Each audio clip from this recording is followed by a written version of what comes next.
ओम शांति।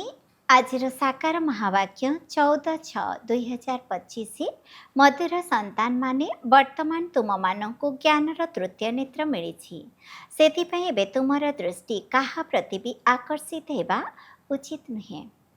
प्रश्न जो मानकर पुराणा दुनिया प्रति बेहदर वैराग्य थिबो सेमानंकर लक्षण किपरि होइथिबो।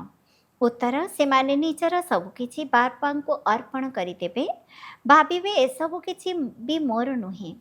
बाबा ये शरीर मध्य मोर नुहे, यह तो पुराणा शरीर यहाक मध्य छाड़िबाकु हेबो।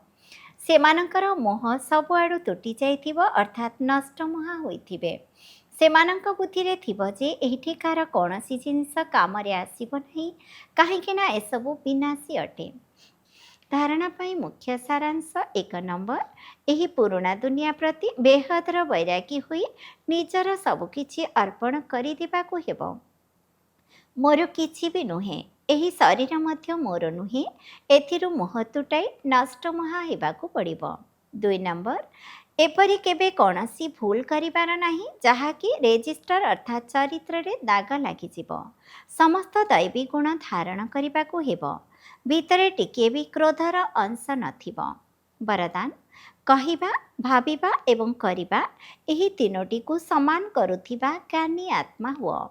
वर्तमान समय बांटस्थ अवस्था को जीवार समय पाखी आसुछि, सेतिपई मोर पणियार दुर्बलता को व्यर्थर खेल को समाप्त करी कहिबा भाविबा एवं करिबा को समान कर, तेबे कुहाजिबो ज्ञान स्वरूप आत्मा।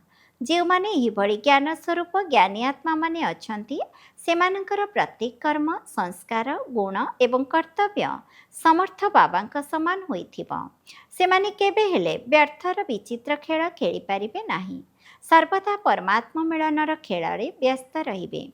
एकमात्र बाबा सहित मिलन करिबे एवं अन्य मानकु बाबा समान करिबे। स्लोगान सेवार उमंग उत्साह छोट छोट रोग गुड़ी को सुप्त करिदिए।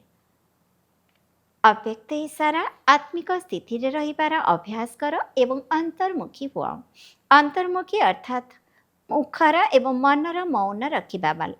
मुखर मौन तो दुनिया रे मध्य लोक माने करूछंती, किंतु एठारे व्यर्थ संकल्प ठारू मनर मौन हेबा दरकार। जेपरि ट्राफिक कंट्रोल समय व्यर्थ संकल्पर प्रवाह को कंट्रोल अर्थात नियंत्रण करुछ, सेपरि मझिरे मझिरे गोटे दिन मनर व्यर्थ संकल्पर ट्राफिक कंट्रोल कर। ओम शांति।